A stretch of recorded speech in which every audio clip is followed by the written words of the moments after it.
समस्त को नमस्कार। जय भीम, जय बिरसा, जय काउंसिल। आसतु शिखा आम Odisha SC and ST employees welfare coordination council membership किपर नेबा। बर्तमान देखो आपन को मोबाइल स्क्रीन माध्यम आपको आम केमती स्टेप बाय स्टेप मेंबरशिप किपर ना से विषय में आपको जनइबू। प्रथम आम जो गूगल आमर जो अच्छी गूगल को जीवा, गूगल ये सर्च करवा एसबीआई कलेक्ट। एसबीआई कलेक्ट आम सर्च करवा। देखो बर्तमान स्टेट बैंक कलेक्ट ये आम क्लिक करवा। स्टेट बैंक कलेक्टर क्लिक कले ये बस एसबीआई कलेक्टर होम पेज आसला। यहाँ हूँ स्टेट बैंक ऑफ इंडिया गोटे प्लाटफर्म। तो ये देखो आम तलू स्क्रॉल कले देखो सर्च बाय इंस्टीट्यूट लिखाई। ये सर्च बाय इंस्टीट्यूट ये आम काउंसिल नाटा को लिखा।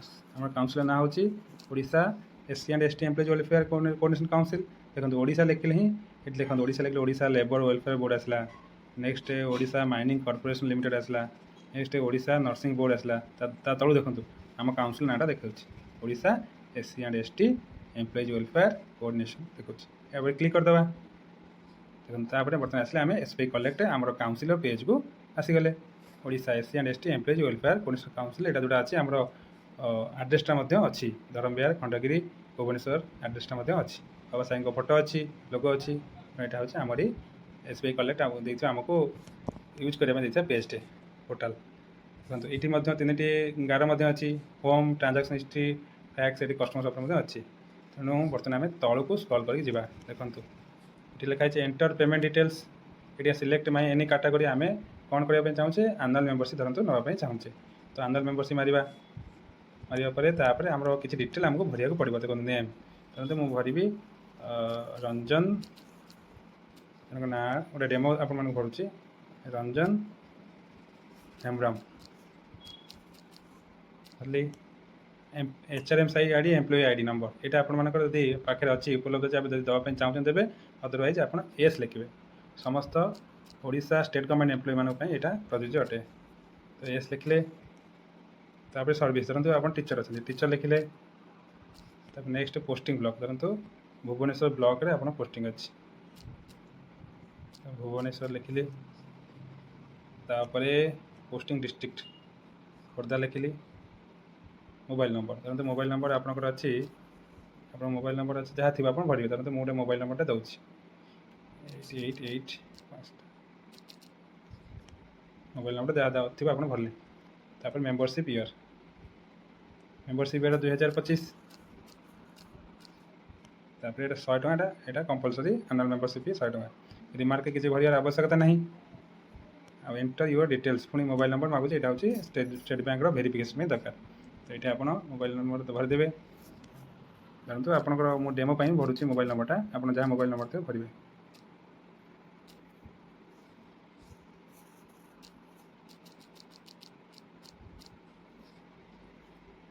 मोबाइल नंबर आप 10 टी नंबर टी भरवे जहाँ भर भरवे आप निज मोबाइल नंबर इमेल आईडी जब आप देवे ये मैंडेटरी फिल्ड नुह। जब इमेल आईडी देवे ताले आपको गोटे मेसेजटा जीव जे आप मेंबरशिप हेले ना मोबाइल को जो मोबाइल नंबर देते से मेसेजटा जीव। तापर देखो I have read and agreed कर टर्म्स एंड ये क्लिक करेंगे ये टिक चिन्ह करेंगे। तब नेक्स्ट है एंटर द टेक्स्ट एज सोन। यहाँ कैप्चा भर बर्तमान कैप्चा जहाँ अच्छी कैप्चा अच्छी M5X84 M5X84 है कैप्चा भरले। तापर बर्तमान नेक्स्ट देखो बर्तमान नेक्स्ट पेज आसीगला। आप देखो जहाँ भरी थे आसला नेक्स्ट करेंगे। नेक्स्ट कलापर देखो बर्तमान आपंकर दुईटा पेमेंट मेथड आसला। गोटे है रुपे कार्ड पेमेंट मेथड और है यूपीआई पेमेंट मेथड। आमर रुपे कार्ड अपेक्षा यूपीआई पेमेंट मेथड आजिकल बेस बहुल भाव में व्यवहार कराऊँच और यहाँ बहुत सक्सेसफुल। तेणु आम प्राय समय समस्त यूपीआई पेमेंट मेथड को प्रिफर करवा से करवा। देखो तब क्लिक कले बहुत इजी प्रोसेस। एवं देखो VPA और QR कोड अच्छी। आप VPA कौन धरतु आमर VPA गूगल पे कि फोन पे VPA एड्रेस थाए जहाँ कहे आम यूपीआई आईडी कहे @YBL मोबाइल नंबर कि OK SBI OK HDFC type जो थाए सेटा आमर हूँ VPA। QR कोडटा देखो ये QR कोडटा QR कोड मध्यम QR कोडटा आम एमती स्क्रीनशॉट नहीं पार।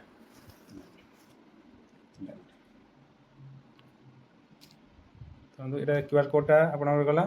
ଆପଣ ବର୍ତ୍ତମାନ ଆପଣଙ୍କ ମୋବାଇଲରେ ଯାଇକି ଏ QR କୋଡଟା ଯେଉଁ ଏବେ ସେଭ୍ ହେଲା ସ୍କ୍ରିନଶଟ୍ ନେଇଗଲି, এটা ସେଭ୍ ହେଇଗଲା। ଆପଣଙ୍କୁ ଆପଣ ପାଖରେ ଆଉ ଗୋଟେ ମୋବାଇଲ ଅଛି, ଆପଣମାନେ କ'ଣ କରିବେ, ତା ସ୍କାନ୍ କରି ଏଠି ଡାଇରେକ୍ଟ କରିପାରିବେ।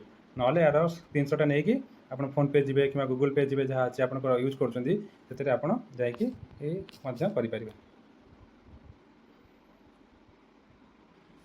ଦେଖନ୍ତୁ ଏବେ ଆମେ ବର୍ତ୍ତମାନ ଫୋନ୍ପେ ୟୁଜର୍କୁ ପଳେଇ ଆସିଛୁ।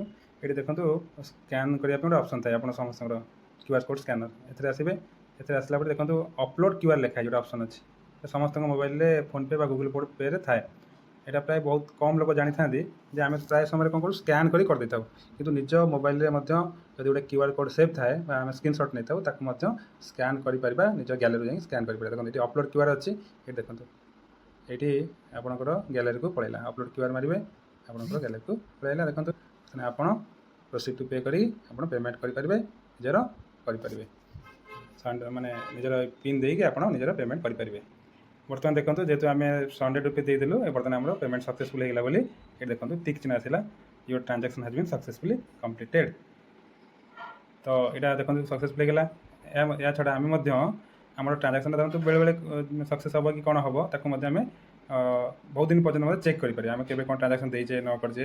ଏଇଠି ଯେଉଁ ଆମର 3ଟି ଗାର ଯେଉଁ ଅଛି, 3ଟି ଗାରରେ ଯାଇକି ଦେଖିବେ transaction history, home transaction history, এই ଟ୍ରାଞ୍ଜାକ୍ସନ୍ ହିଷ୍ଟ୍ରି ମାରିବେ। ଟ୍ରାଞ୍ଜାକ୍ସନ୍ ହିଷ୍ଟ୍ରି ଦେଖିବେ, ଦେଖିଲା ପରେ ଦେଖନ୍ତୁ ଏଇଠି ବାଇ OTP ଅଛି, ରେଫରେନ୍ସ ନମ୍ବର ଗୋଟେ ଥାଏ, ସେଥିରେ କରିପାରିବେ, ସର୍ଚ୍ଚ କରିପାରିବେ, ନହେଲେ ମୋବାଇଲ୍ ନମ୍ବର ମଧ୍ୟ ସର୍ଚ୍ଚ କରିପାରିବେ।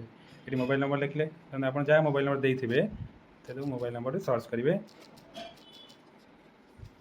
ଯାହା ଦେଇଥିବେ ସର୍ଚ୍ଚ କରିବେ। ସର୍ଚ୍ଚ କରି ବର୍ତ୍ତମାନ OTP ସେଣ୍ଡ କରିବେ। ଏବେ ଯେଉଁ OTPଟା ଆପଣଙ୍କ ମୋବାଇଲକୁ ଆସିଥିବ ତାକୁ ଏଠି ଭରିବେ। ଭରି ସାରିଲା ପରେ ଆପଣ ସବମିଟ୍ କଲା ପରେ ମଧ୍ୟ ଆପଣଙ୍କୁ ଦେଖାଇବ ଯେ ସକ୍ସେସଫୁଲ୍ କେତେ ହେଇଛି କି ନ ହେଇଛି, ଯଦି ଚାହୁଁଛନ୍ତି ଟ୍ରାଞ୍ଜାକ୍ସନ୍ ହିଷ୍ଟ୍ରି ଦେଖିବା ପାଇଁ। ବର୍ତ୍ତମାନ ସବମିଟ୍ କରିବେ। ସବମିଟ୍ କରିସାରିଲା OTP ଦେଇ ସବମିଟ୍ କଲା ପରେ ଦେଖନ୍ତୁ ଆପଣଙ୍କ ଟ୍ରାଞ୍ଜାକ୍ସନ୍ ସକ୍ସେସଫୁଲ୍ ହେଇଛି ନା, ଯେତେ ଆପଣ ଟ୍ରାଞ୍ଜାକ୍ସନ୍ କରିଥିବେ ମୋବାଇଲରେ ମୋତେ ଦେଖାଇବ। ଦେଖନ୍ତୁ ଏଇଟା ଦେଖନ୍ତୁ ବର୍ତ୍ତମାନ ଦେଖାଇଲା, ଆମେ ଗୋଟେ ଟ୍ରାଞ୍ଜାକ୍ସନ୍ କରିଥିଲେ। ଦେଖନ୍ତୁ ବର୍ତ୍ତମାନ ଏଠି ମାରି ଆପଣ ରସିଦଟା ମଧ୍ୟ ଯେବେ ବି ଯାହା ପେମେଣ୍ଟ କରିଥିବେ ସବୁ ଯାକ ଏଇ ସ୍କ୍ରିନ୍ରେ ଦେଖାଇବ।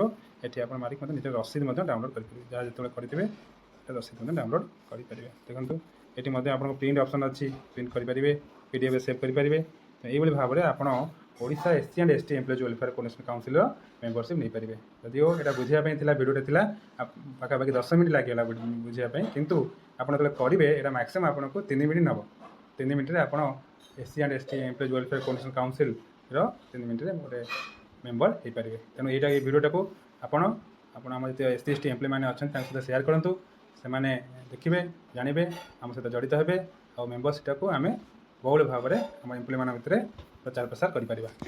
ତେଣୁ ସମସ୍ତଙ୍କୁ ପୁଣି ଆଉଥରେ ଧନ୍ୟବାଦ। ଜୟ ଭୀମ, ଜୟ ବିର୍ସା, ଜୟ କାଉନସିଲ୍।